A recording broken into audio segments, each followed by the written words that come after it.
Assalamualaikum warahmatullahi wabarakatuh. Ibu dengar nggak? Ibu-ibu dengar nggak? Dengar nggak? Ibu-ibu dengar nggak? Dengar nggak? Nggak dengar? Ah? Halo, dengar? Nggak dengar? Tunggu dulu, tanya dulu. Dengar nggak? Nggak dengar? Oke, saya pakai. Kalau dengar nggak saya pakai, karena payah banyak kali. Lebih baik nggak direkam daripada direkam.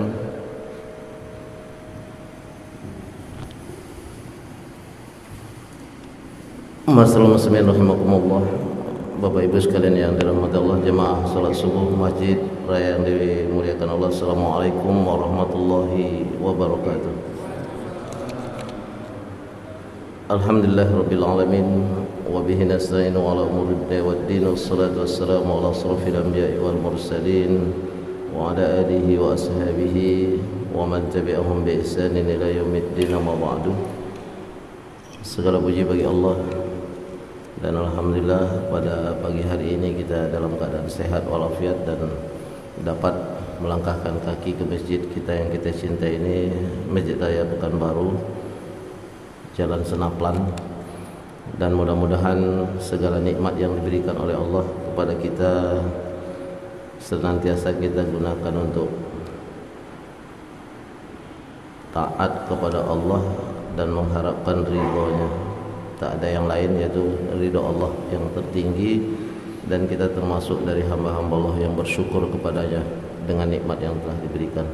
Kemudian salawat dan salam pada junjungan Nabi Muhammad sallallahu alaihi wasallam. Allahumma shalli ala sayyidina Muhammad wa ala ali sayyidina Muhammad. Allahumma shalli wa sallim wa barik alaihi.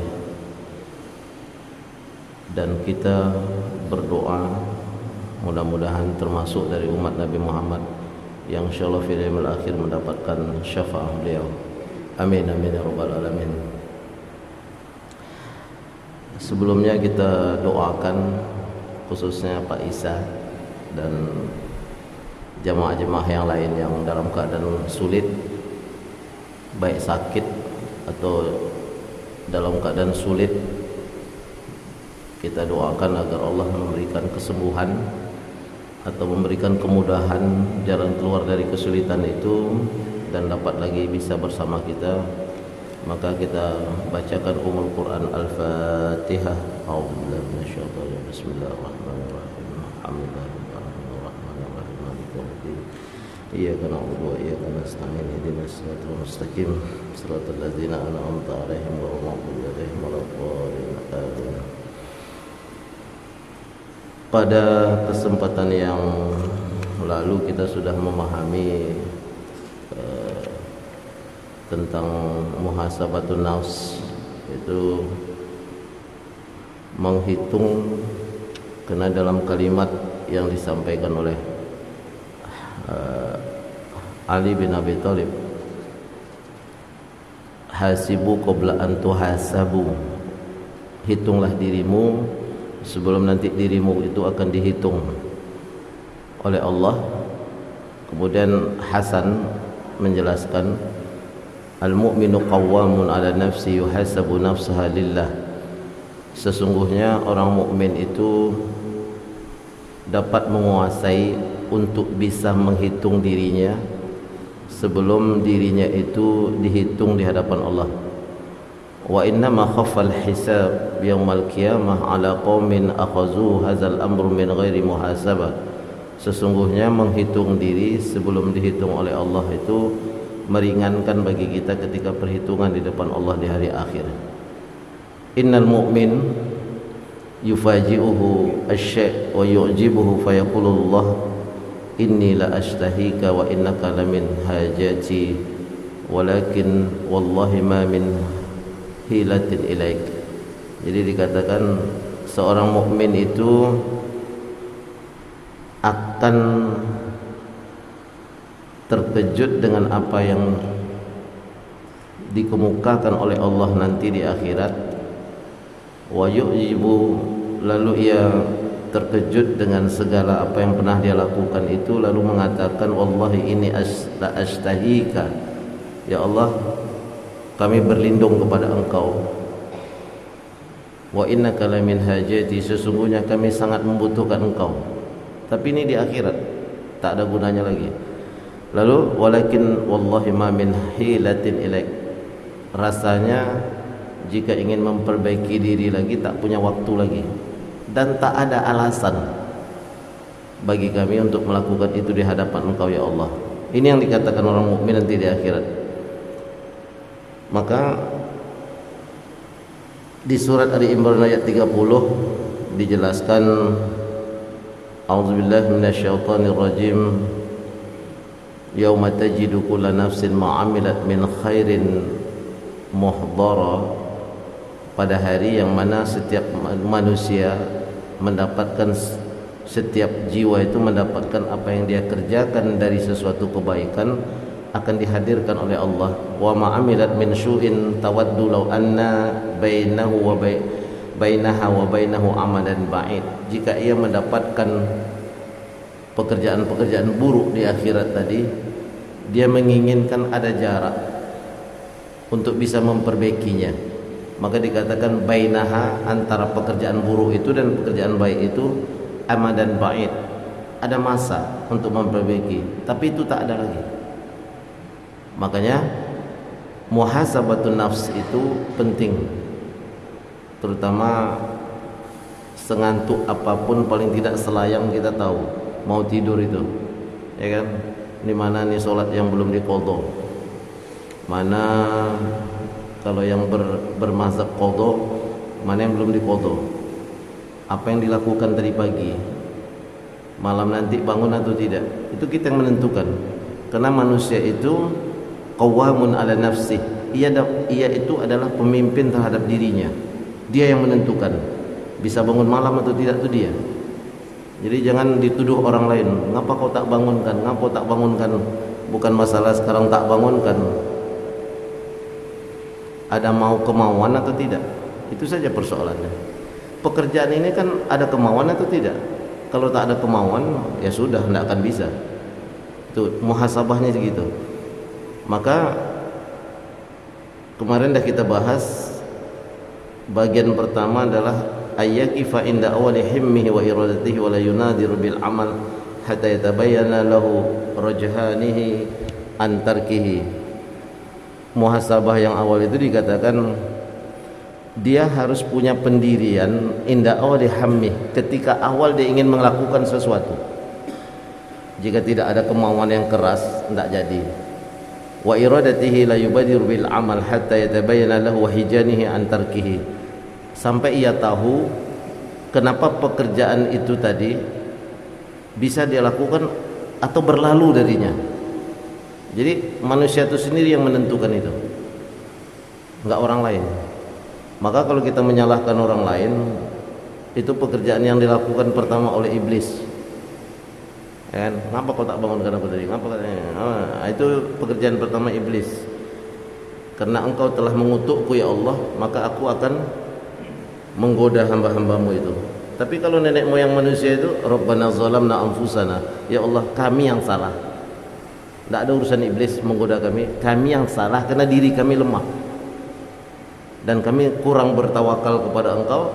Iblis menggoda kami yang salah. Itu kalau nenek moyang manusia itu Adam dan Hawa.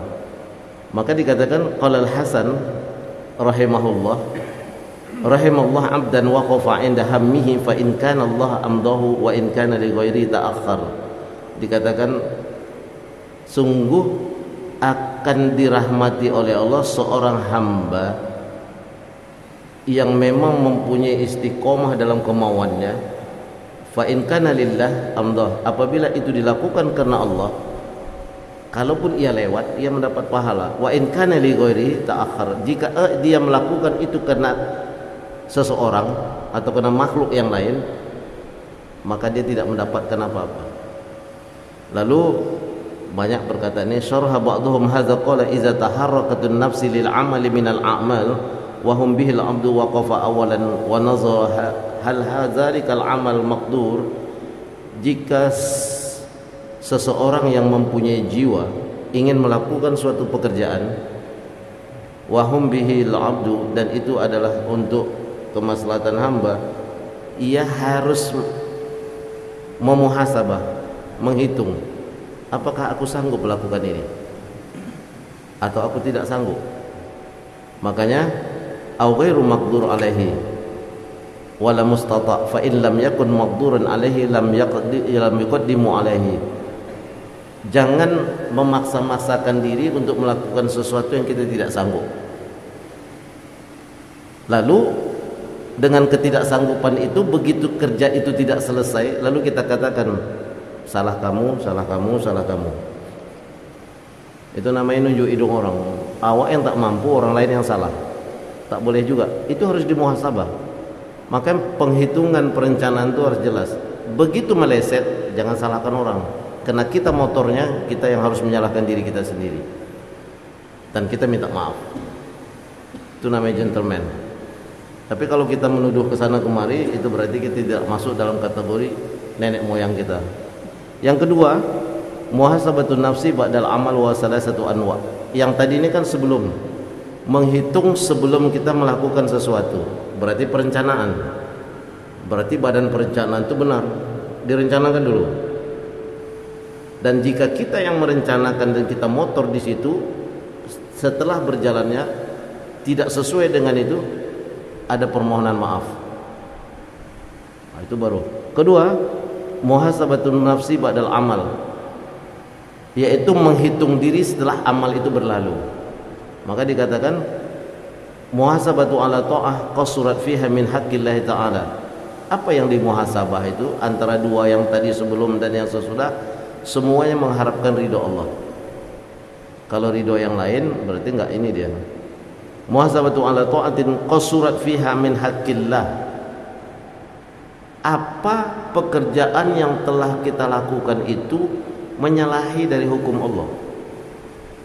Karena ini akan berdampak dalam kehidupan, ya. Karena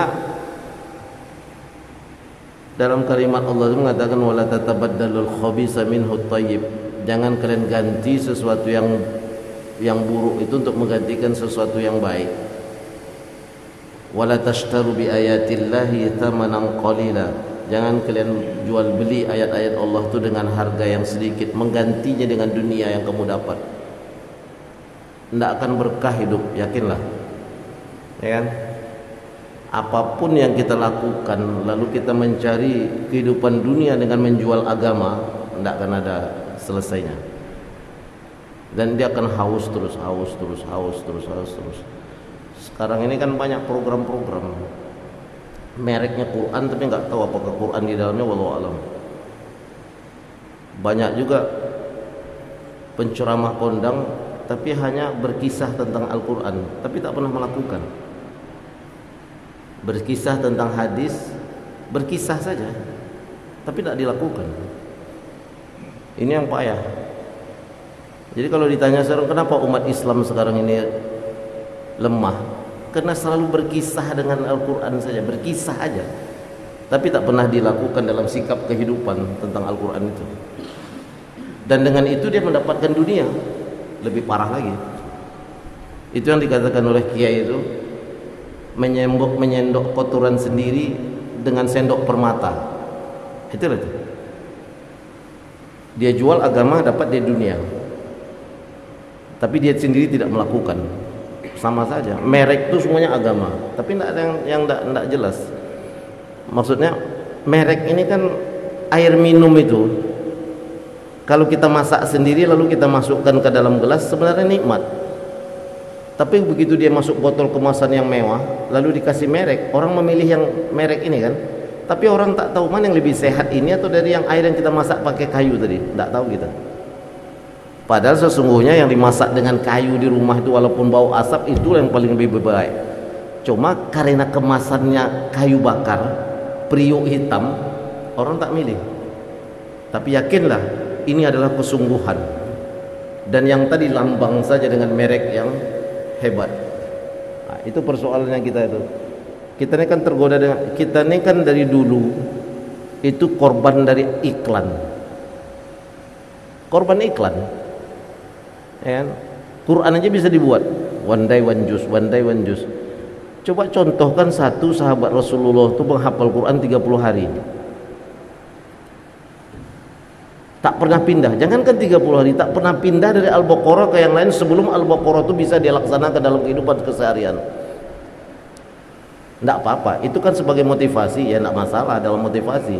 Tapi perlu juga penghafal-penghafal Quran ini camkan, ini Al-Quran dihafal untuk dilaksanakan, bukan hanya untuk sekedar merek. Itu persoalannya. Sekarang kan banyak merek saja. Begitu kita tengok kelakuan tak kelakuan Quran, kan itu persoalannya. Kalau udah kelakuan Quran itu udah jelas, innaka la tuliful mi'ad. Yakin kepada Allah, Allah tidak akan mungkir janji. Kita juga harus tidak mungkir janji, kan itu. Nah, itu persoalan kehidupan. Jadi kita jangan berkisah dengan tasawuf aja tapi tak pernah melakukan. Tidak ada gunanya juga. Berkisah, aku ini, tidak ada gunanya juga. Karena pembicaraan ini baru bisa dia tajam ketika orang yang berbicara itu melakukan sesuatu itu. Jadi kata-kata ini bisa dia tajam ketika, makanya dalam pepatah Arab dikatakan yu'rafur rijalu bil haqq. Manusia itu diketahui dari kebenaran yang dia bawa. Walau yu'raful haqqu bir rijal. Kebenaran itu tidak diketahui dengan siapa yang membawanya. Paham maksudnya ya? Kebenaran itu, jadi manusia itu diketahui dari kebenaran yang dia bawa, bukan mengetahui kebenaran itu dengan siapa yang membawa. Kalau kebenaran itu diketahui dari siapa yang membawa, bahaya, karena akan berpuncak kepada fanatik. Nah, itu yang terjadi sekarang di tengah-tengah kita umat Islam ini. Fanatik kesini, fanatik itu je yang paling benar. Padahal karena dia mengetahui kebenaran itu, bahwa dia kebenaran itu melihat siapa yang membawa. Ternyata yang membawa itu pun tak melakukan kebenaran yang dia lakukan, yang dia katakan. Ini persoalan hidup sekarang ini. Sikap, ya kan? Itu sikap itu. Hafal Quran bukan masalah hafal, itu sikap hidup keseharian itu sesuai dengan apa yang dihafal. Itu dia. Menerangkan Al-Quran dengan segala tajwidnya sesuai harian itu dengan apa yang itu. Jangan sekali-sekali berpikir untuk mendapatkan laba dunia dari hasil kita mengajarkan Al-Quran. Karena Allah telah menjelaskan wajah min aqsal madinati rajul yas'a. Apa kata pemuda itu? Ittabi'ul mursalin. Ittabi'u man la yas'alukum ajra wa hum muhtadun. Dah jelas surat Yasin itu bukan hanya untuk dikisahkan, tapi kita lakukan. Ya kan? Jadi sekedar sajalah untuk mendapatkan dunia dari situ itu sekedar, jangan itu menjadikan fokus hidup. Ya. Cobalah kita tengok perkembangan. Kita dulu mengaji alif dan ta, alif bawah i, alif depan u, a, i, u, muncul iqra. Sekarang berapa metode sekarang yang ada? Mau tilawati, mau qiraati, metode ini. Begitu ditanya anak kita, nak coba kamu eja huruf hijaiyah, a, ba, ta, sa. Salah jadinya kan? Sebenarnya kan alif, ba, ta, sa, jim, ha, kha. Kan itu kita dari dulu yang kita hafal. Memang kita pindahnya dulu dari Quran kecil ke Quran besar itu lama, tapi itu melekat. Jadi metode itu bisa di-upgrade, tapi juga bisa mempunyai kekurangan. Kekurangan yang dulu lambat pindah ke Quran besar, sehingga ketika sampai kelas 6 belum juga tamat, tapi kena harus khitan, bikinlah khatam Quran. Padahal anak itu tak pernah khatam. Nah, sekarang di-upgrade dengan metode baru, bisa dia khatam, tapi kelemahannya tak tahu dia huruf hijaiyah. Tetap berbaris dia kalau membaca tu abata saja ha kha, kan gitu. Metode demi metode manusia itu tak ada yang tak punya aib dan kelemahan.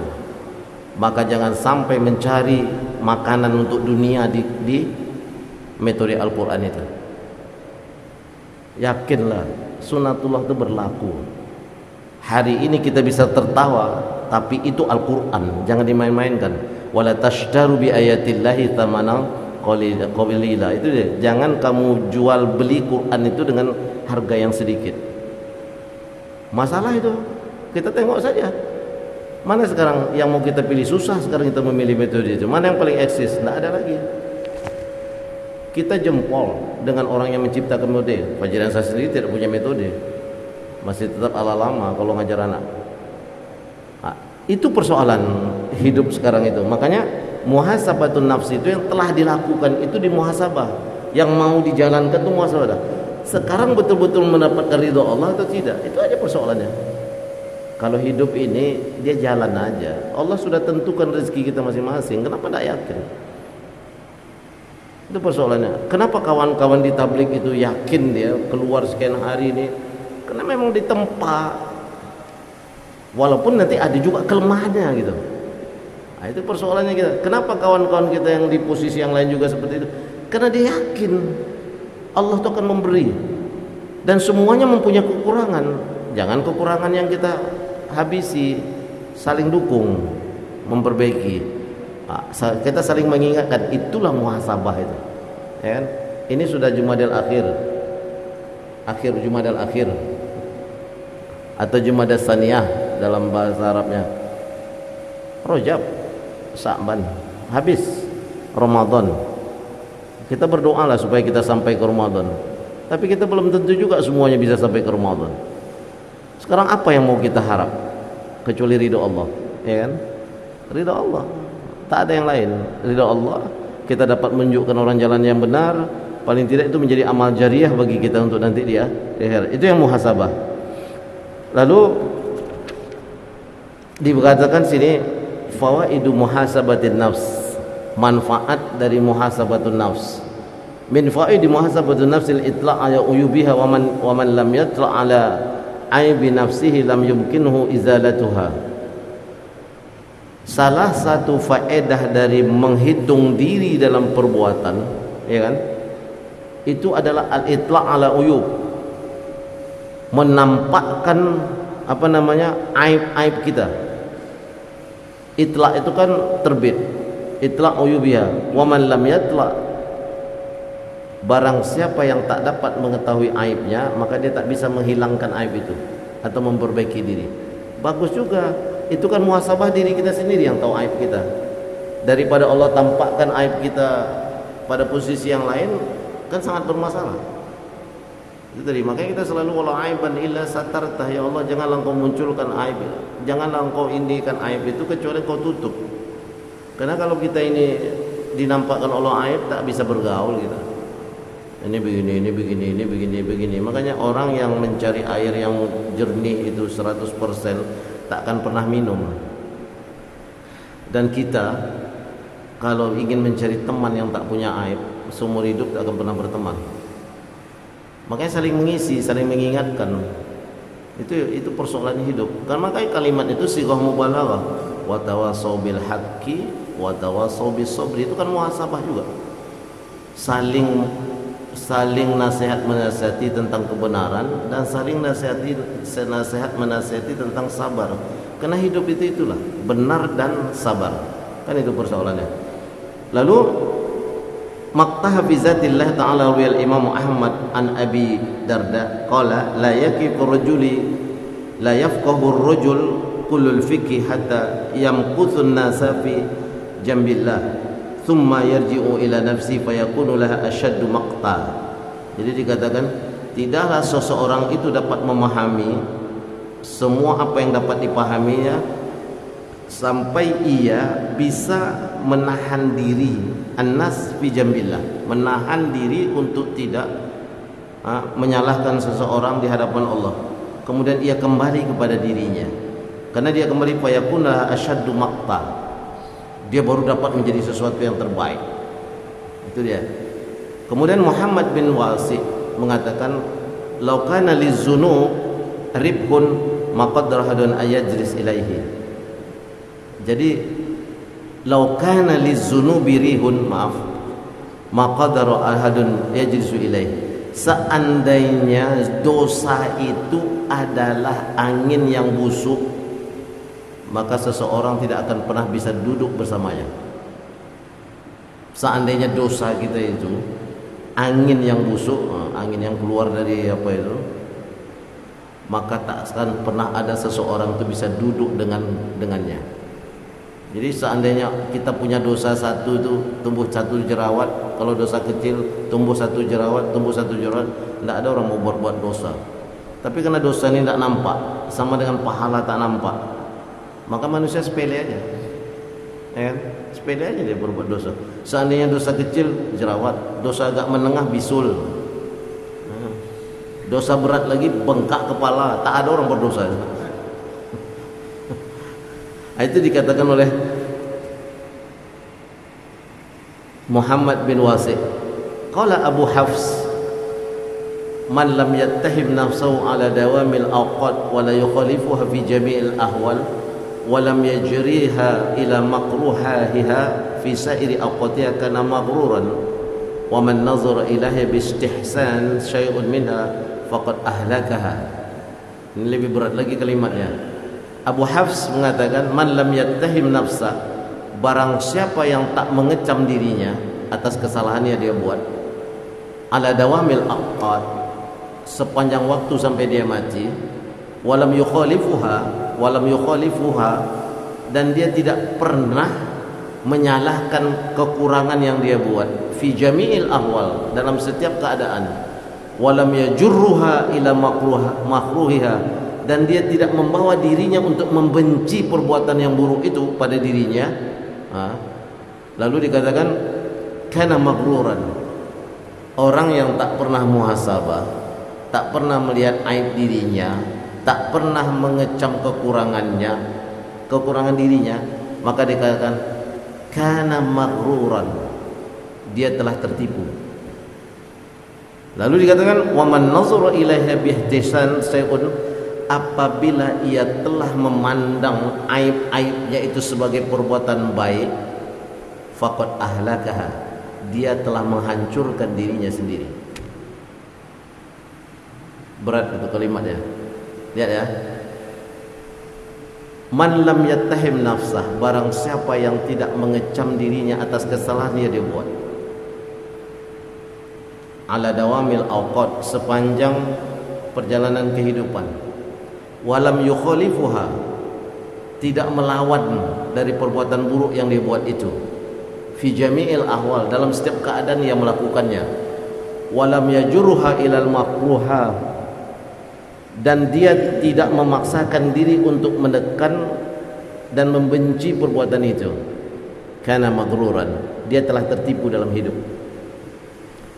Wa man nazara ilaiha bistihsan, barang siapa yang melihat aib-aib tadi dan kesalahan-kesalahan dan dosa-dosa yang dia buat itu adalah perbuatan baik, faqad ahlakaha, dia telah menghancurkan dirinya sendiri. Itu dia muhasabah, ini pentingnya. Itulah salah satu faedah, harus muhasabah. Kalau kita pandang baik terus perbuatan buruk kita itu telah menghancurkan. Apabila kita tidak membenci perbuatan buruk yang pernah kita lakukan itu, telah tertipu, maghruran.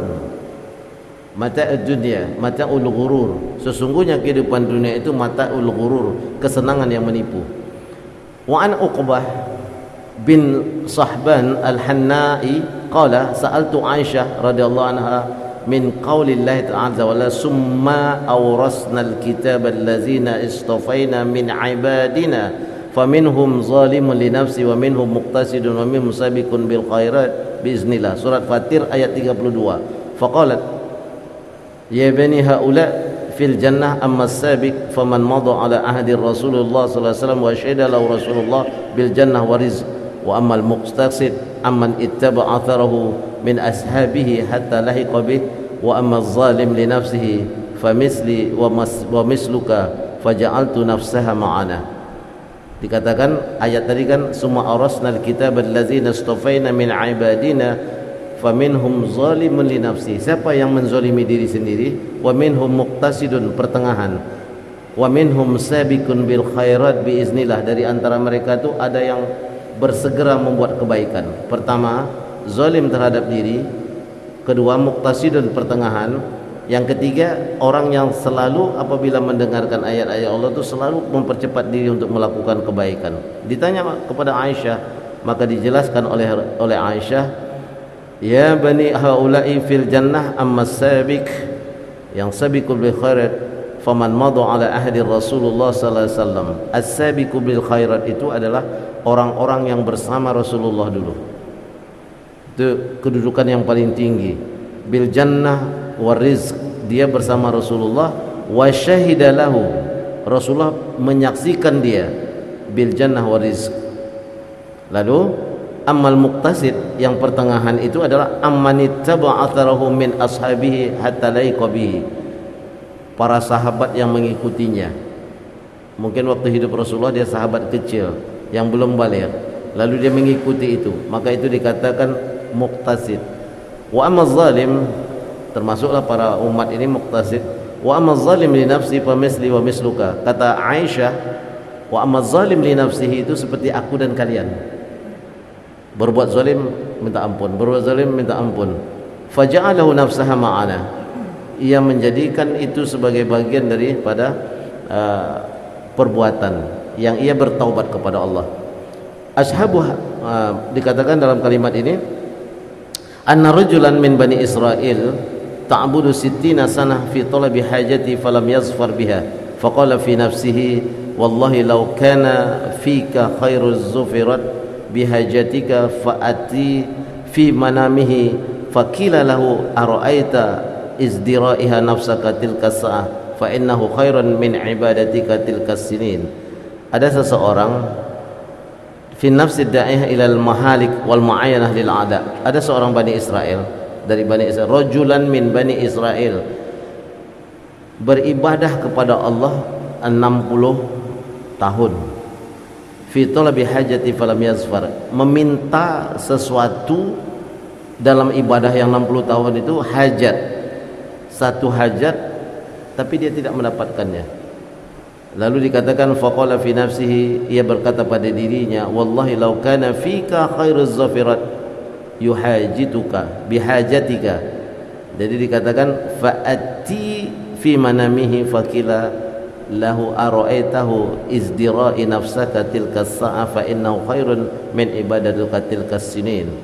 Jadi dikatakan ini, lalu ia berkata pada dirinya, demi Allah, seandainya apa yang ada padamu sesuatu kebaikan yang aku minta, nah itu fa'atini fi mana, lalu dia meminta, ya Allah tunjukkanlah yang aku minta ini benar atau salah, karena sudah 60 tahun beribadah tak dapat.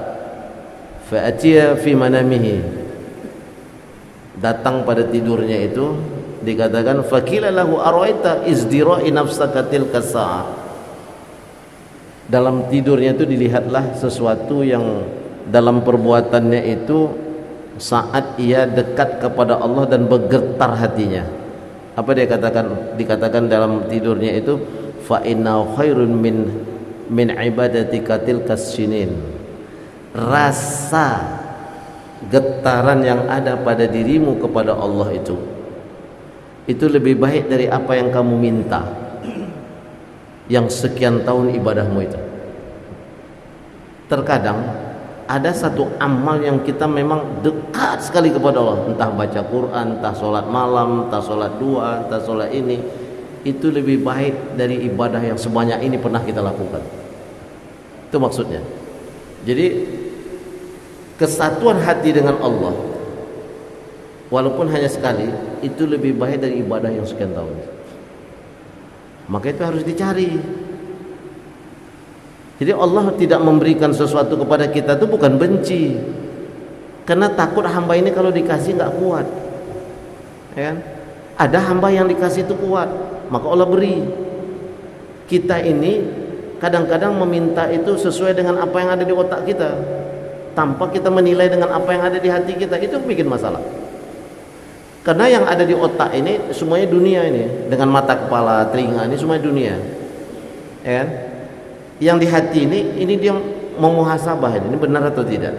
Dengan aku mendapatkan ini, aku dekat nggak dengan Allah atau tidak, atau aku lebih membelakangi Allah, ya kan? Dan itu banyak kita lihat.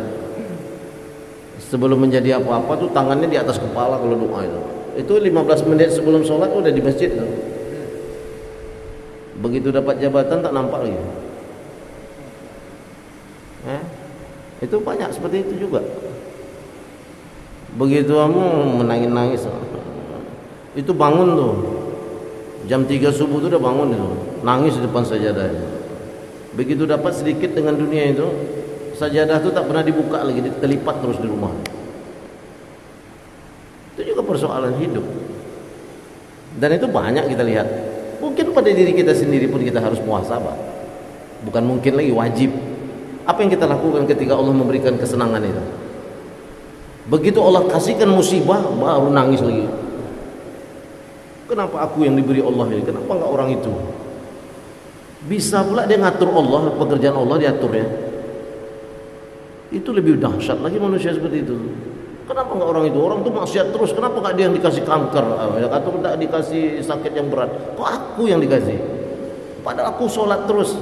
Sholat kita itu di mana? Itu juga harus ditanya. Kan Imaduddin, ya kan? Imaduddin aja kadang-kadang kita kolaps. Imaduddin itu kalau memang sholat itu tepat waktu, itu baru menjadi tonggak agama dia. Kan itu dikatakan sholatu Imaduddin, on time, laki-laki berjemaah, baru dia menjadi tiang yang kokoh. Dia bukan hanya sekedar kalimat itu. Sholatu Imaduddin. Yang tertinggi nanti itu sholatun nur. Cahaya sholat itu nampak dalam perbuatan hariannya. Kalau Imaduddin itu masih asas itu, ya kan? Karena orang yang tidak sholat itu memang meruntuhkan agama dia. Masalah. Aduh. Lanjut, saya tidak akan bahas kepada fikihnya. Lalu dikatakan dari hadis tadi yang menafsirkan surat Fatir ayat 32 itu, fa ni'mah allati la khatara lahal khuruj minha at-takhallus min rikkiha fa innaha a'zamu hijab bainal abdi wa bainallah. Fa ni'mah, nikmat yang diberikan Allah yang tidak membuatkan getar hati seseorang kepada Allah atas nikmat itu, dan wa takhallas min rikkiha, tak ada rasa syukur kepadanya, fa innaha a'zamu hijab, ia akan menjadi penghalang utama antara dia dengan Allah.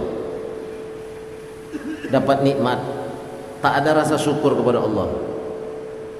Nikmat apa aja lah, entah nikmat jabatan, entah nikmat kekayaan, entah nikmat senang, entah nikmat enak. Kemudian dikatakan dengan nikmat itu tak bergetar hatinya untuk mendekatkan diri kepada Allah.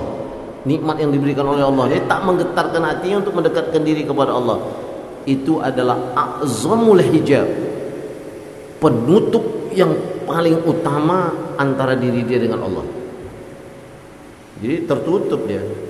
Nah, itu yang dikatakan wa arifun nas biha asyadduhum izra'an ala maqtaha laha. Itu yang akan membunuhnya, untuk nanti dia akan memberi akan berjalan pada posisi yang tidak taat kepada Allah. Jadi apapun yang diberikan oleh Allah berupa nikmat, ya kan? Lalu itu tidak menggetarkan hati untuk melalui jalan bersyukur kepada Allah, itu adalah penghalang terbesar yang menutup antara dia dengan Allah.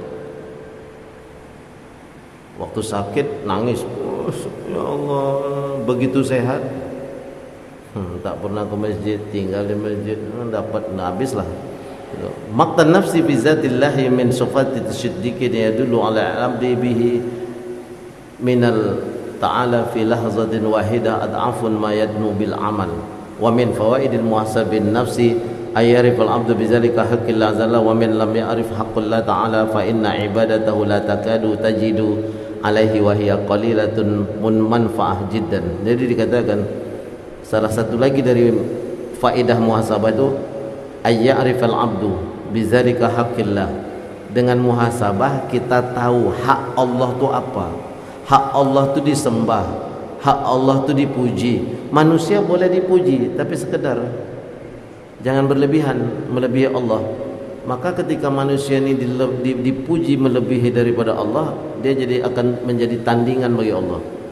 Fala taj'alu lillahi andada wa antum ta'lamun. Itu masalahnya. Kan? Wah, ini patennya. Kalau di sini berobat ini sembuh kita. Yang menyembuhkan itu Allah. Fa iza maridtu fa huwa yashfin. Apabila aku sakit, dia yang menyembuhkan. Tidak ada dokter menyembuhkan, dukun tidak ada menyembuhkan. Cuma kadang orang ini bersalah persepsi dalam pikirannya itu. Itu yang menjadikan tandingan. Dunia ini sebentar, tak lama loh. Kita tengoklah kawan-kawan kita yang lama-lama nih, yang kemarin masih duduk sama kita, tahu-tahu hilang. Barzah itu ngeri. Makanya wa bainahuma barzakhun la yabghiyan. Sesungguhnya kehidupan barzah itu itulah yang membatasi antara hidup dunia dan hidup akhirat. Tapi persoalannya barzah ini tidak pula sebentar. Yang mati di zaman Nabi Adam itu sampai sekarang udah berapa tahun? Barzah. Barzah. Emang itu barzah. Ingat itu, pembatas itu. Jangan sampai ada di dalam hati itu persoalan yang memang tidak mendekatkan diri kita kepada Allah. Habis. Sabar aja lah dengan pemberian Allah itu. Ya. Makanya di dalam kalimat ini dikatakan ayya'rifal abdul malik. Dia harus mengetahui siapa sesungguhnya yang menjadi raja itu. Allah. Famin anfa'il malil qalbil nazar fi haqqillahi 'ala al-'ibad fa inna zalika yurasahu maqtan nafsi wal izra' 'alaiha wa yakhlusuhu minal 'ujub war ru'yatil 'amal. Muhasabatun nafsi itu akan melepaskan kita dari apa? Dari riya dan ujub nafsi. Kan selalu dalam kalimat hari-hari apa? Di atas langit masih ada langit. Ada orang kaya, dari atas itu kaya lagi. Ada orang pintar, di atas itu ada lebih pintar lagi. Ada orang berilmu, di atas itu ada lagi lebih berilmu. Ya kan? Jangan lupa, kalau kita bilang kacang lupa dengan kulitnya, itu kan pepatah biasa. Sekarang jangankan kacang lupa dari kulitnya, bukan lupa dari kulitnya, isi kacang itu udah tak ada, cuma dilupa. Dibangkit tuh kosong kacang, ya kacang atau hitam dia, jangan payah.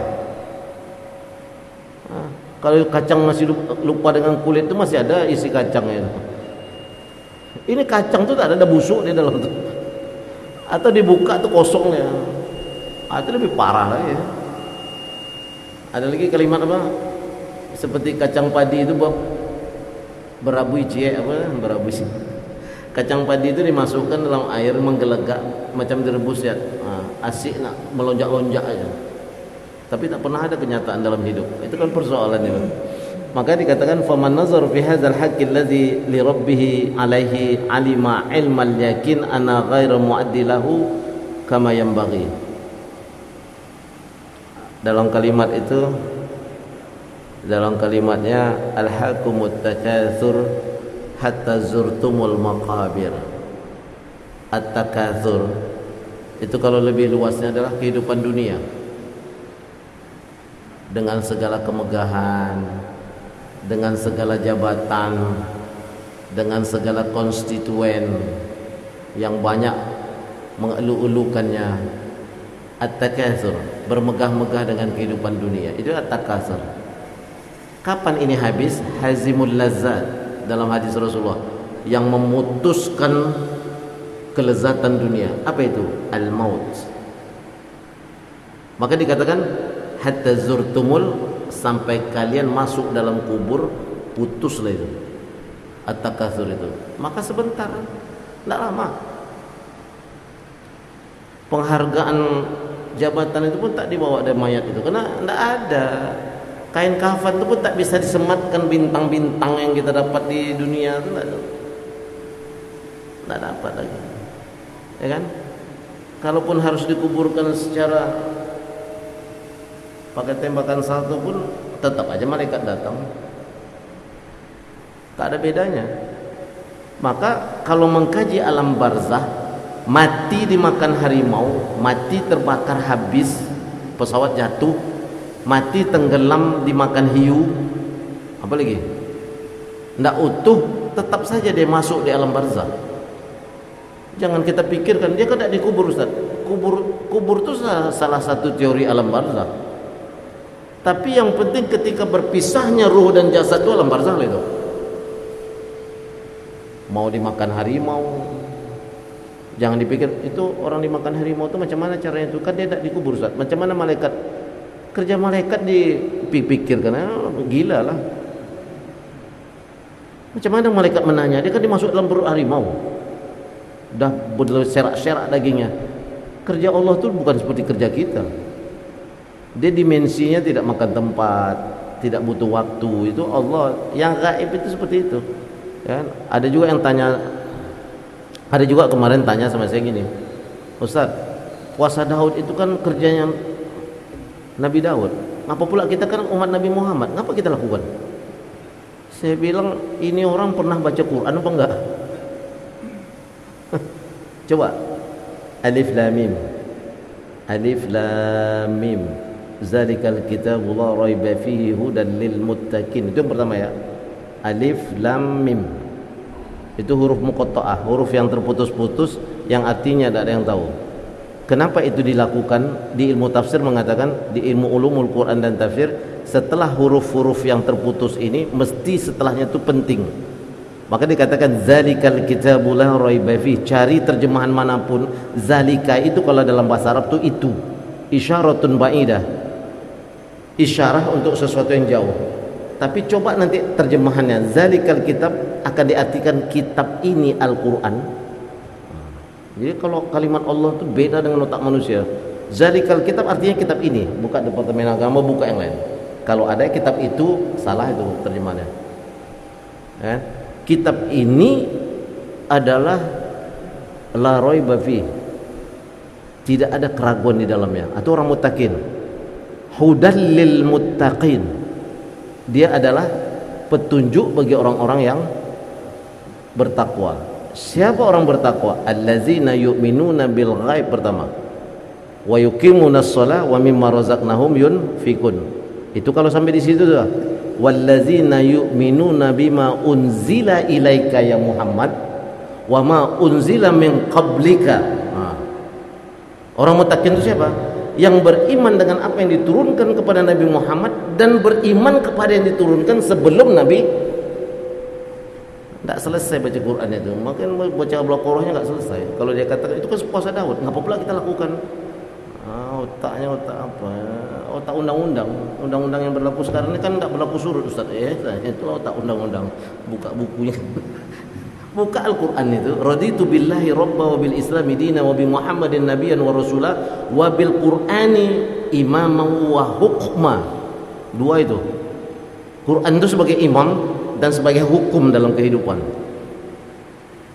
Kalimat itu paling perlu kita baca itu. Raditu billahi rabba, Allah sebagai Tuhan, Rabb, pengatur. Allah yang ngatur hidup kita ya. Wa bil islami din, Islam sebagai agama. Wabi Muhammadin nabiyan, nabi dan rasul. Wabil Qur'ani imaman, imam itu apa dalam bahasa fikih? Ju'ilal imam liyutamma bih, dijadikan imam untuk diikuti. Jadi imam itu tidak mudah itu. Ada nanti orang baru masuk masjid raya kan, karena memang Ustaz kondang maju aja di situ tanpa diizinkan oleh imam tetap. Itu imam tak beradab itu. Imam tapi tak beradab. Dia harus tanya imam tetap. Dan tanya, ini kebiasaan masjidnya apa? Jadi kalau dia maju langsung, itu imam tak beradab, tak belajar akhlak ya. Maka imam itu bukan hanya sekedar hafal, tapi ini pengetahuannya luas. Oh maghrib, banyak orang ditengoknya pulang, sawu sufufakum fa inna tasfiyatas sufu min tamamis shalah, ya kan? Atau sawu sufufakum waqtadiru, itu sambil melihat di belakang ini. Lebih banyak makmum tetap atau makmum yang datang singgah untuk sholat maghrib. Kalau banyak yang singgah, ayat pendek. Itu kalau masjid di tepi jalan. Itu kalau di kampung terserah lah. Tapi kalau subuh ditengok, ini makmum tetap, ya panjang silakan aja, tidak ada masalah. Nah itu tuh kebijakan dan itu pengetahuan. Jadi imam itu bukan sekedar hafal, bukan sekedar hebat fikih, tapi juga luas pengetahuan. Rasulullah pernah marah sama sahabat yang membaca itu masjid di tepi jalan, lalu ada yang mengeluh, ya Rasulullah, mereka menuntut pada Rasulullah, kenapa panjang kali? Kami ini kan dalam perjalanan. Itu juga pengetahuan, maksudnya itu kebijakan. Tidak cukup. Makanya Al-Quran itu imamau wa hukma. Dia sebagai yang harus diikuti juga sebagai apa namanya? sumber hukum dalam kehidupan. Jadi jangan bermain-main dengan Al-Quran. Kalau Al-Quran bilang ya, Rasulullah jadi tegur dalam surat Tahrim, kenapa kamu haramkan ya Rasulullah, kenapa kamu melarang dirimu memakan sesuatu? Itu Allah negurkan. Yang dihalalkan oleh Allah hanya untuk mendapatkan ridho istrimu. Kan Aisyah agak marah. Habis asar Rasulullah singgah di rumah Zainab binti Jahash, salah satu istrinya, agak lama. Ada makanan dari gandum itu dibakar. Lalu kalau mau makan dicelupkan dengan madu Yaman itu yang dimakan. Pulang kata Aisyah, aku tak suka bau mulutmu habis mau makan itu. Sebenarnya bukan masalah tak suka dengan bau mulut, ngapalah mau betul di rumah Zainab.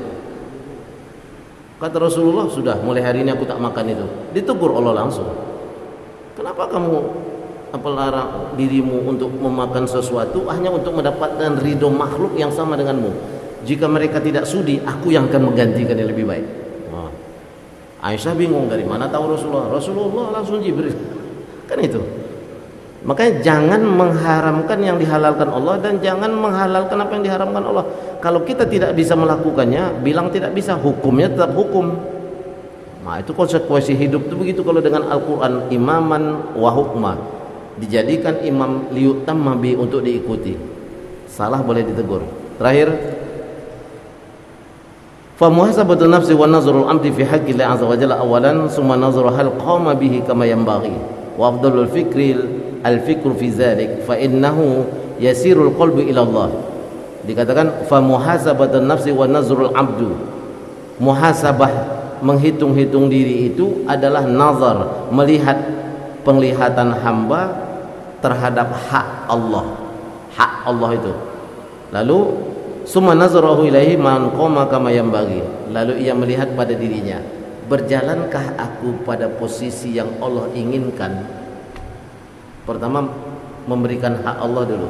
Kedua, melihat dirinya, aku ini berjalan enggak kehidupan ini sesuai dengan yang dikehendaki oleh Allah. Fa inna yasurul qalbi ila Allah. Dengan demikian, maka perjalanan hatinya akan selalu dekat dengan Allah dan merasa Allah itu selalu mengawasinya. Kan itu persoalannya. Anak muda masih kuat nyebrang sungai, perut lapar,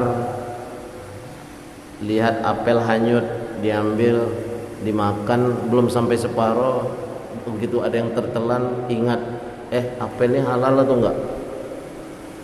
Dia selusuri sepanjang sungai itu, dapat kebun, ditengoknya, wah ini mirip nih, ada orang tua, bapak tolong halalkan ini, dah ada yang tertelan sama aku. Itu cerita di As-Sulamu ila Sama, kitab Imam Al-Ghazali. Kata orang tua tuh, oh tak begitu saja, kau harus mengabdi di kebun ini. Saya tak ingat bulan apakah tahun kayaknya.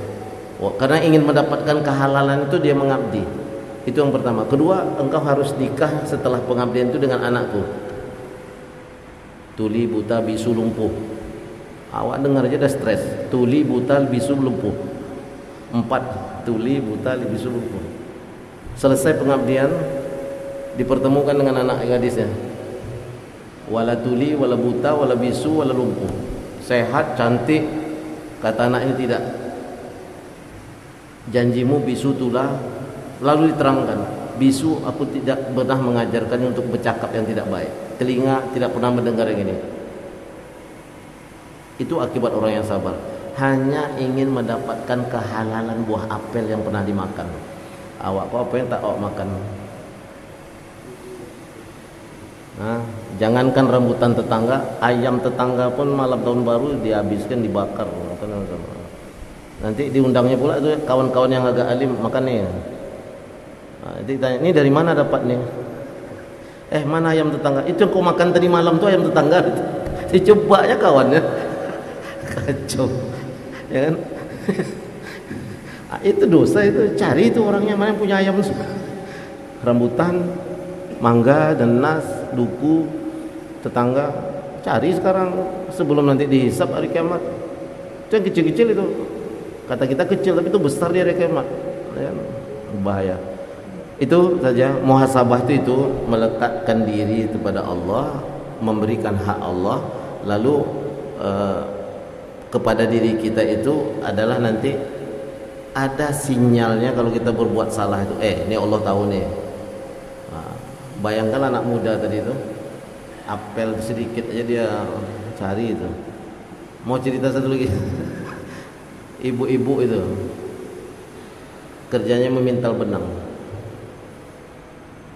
Jadi kalau purnama kena terang, rumah itu masuklah pelita gitu kan, dari damar. Dia pintal banyak lah dia dapat duit. Suatu hari tentara itu disuruh bikin proyek dekat rumahnya, terang benderang. Tentu dapat dimintal benang banyak, dijual lah. Begitu jual banyak duitnya. Ingat dia, halal tak aku mencuri penerangan ini?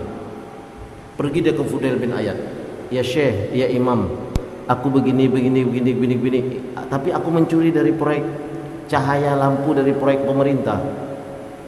Apakah halal ini aku jual? Dibuka serban oleh Fudail bin Iyad, menangis. Aku tak sampai terfikir dengan apa yang engkau tanya. Tahu enggak? Dicari oleh Fudail bin Iyad, siapa perempuan ini? Hidupnya miskin, punya anak janda. Lalu dikatakan, dicari selusuri, dia adalah adik dari gubernur. Sebelum gubernur dia hidup sekarang itu. Berarti dia tidak pakai fasilitas abangnya ketika dia hidup. Tidak talok. Sanggup kita gitu? Itu yang namanya hak Allah itu. Karena ingin sesuatu yang ini kan, itu dia boleh. Jadi kalau berkenaan dengan kemarin Pak Gub menengok ke sini itu, ya alhamdulillah lah masih ada kontrol kan menengok proyek itu betul atau tidak. Saya sempat nunjuk yang di depan itu, belum siap nih. Saya bilang gitu. Memang pertama kemarin sempat nelpon saya tapi saya jauh.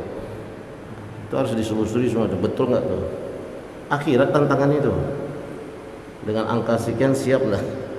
Itu akhirat semuanya itu. Ada sesuatu yang disembunyikan, dibongkar Allah di akhirat dengan muhasabah. Wah, itu yang bahaya itu. Kalau manusia ini sebentarnya kan. Hari ini tahu, besok manusia bisa tertipu dengan segala penghargaan. Ada nggak orang penghargaan itu dapat hukuman setelah itu? Ada banyak. Penghargaan itu dunia dengan segala bintangnya. Ya kan? Itu saja. Masih ada yang bertanya?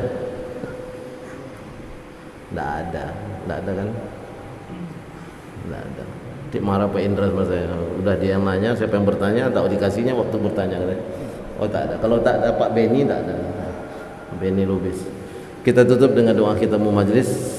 Subhanakallahumma wa bihamdika asyhadu an la ilaha illa anta astaghfiruka wa atubu ilaik. Ya Allah, berilah kekuatan kepada kami untuk dapat mensyukuri nikmat-Mu yang telah Kau berikan kepada kami dan nikmat-Mu yang telah Kau berikan kepada kedua orang tua kami, dan ridailah amal soleh kami, masukkanlah kami ke dalam golongan hamba-hamba-Mu yang soleh. Ya Allah, janganlah Kau jadikan dalam kehidupan kami ini dosa kecuali Kau ampuni ya Allah, dan janganlah Kau berikan kesulitan kecuali Kau bukakan jalan keluar untuk dapat menyelesaikannya.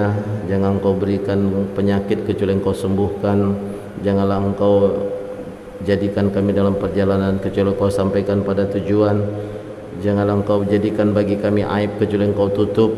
Janganlah Engkau jadikan kami dalam keadaan berhutang kecuali Engkau berikan jalan keluar untuk dapat membayarnya. Tidak pula hajat kami baik dunia pun akhirat kecuali Engkau mudahkan dan Kau putuskan yang terbaik bagi kami ya Allah. Ya Allah, jadikanlah pertemuan kami ini pertemuan yang Kau rahmati, dan jadikanlah perpisahan kami setelah ini perpisahan yang Kau lindungi dan Kau ampuni. Ya Allah, ya Rahman ya Rahim, pisahkanlah antara kami dan wabah corona dan wabah-wabah yang lain sebagaimana Engkau pisahkan antara barat dan timur. Ya Allah, berikanlah kesembuhan bagi saudara kami yang sedang sakit, kemudahan bagi saudara kami yang sedang dalam keadaan sulit. Rabbana atina fid dunya hasanah wa fil akhirati hasanah wa qina azabannar. Wa sallallahu ala sayyidina Muhammadin wa ala alihi wa sahbihi wa barik wa sallim. Walhamdulillahi rabbil alamin. Sekali lagi kita bacakan Al-Fatihah untuk saudara-saudara kita yang dalam keadaan sulit dan saudara-saudara kita yang sedang sakit atau ditimpa musibah. Ummul Quran Al-Fatihah. A'udzubillahi minasyaitonir rajim. Bismillahirrahmanirrahim.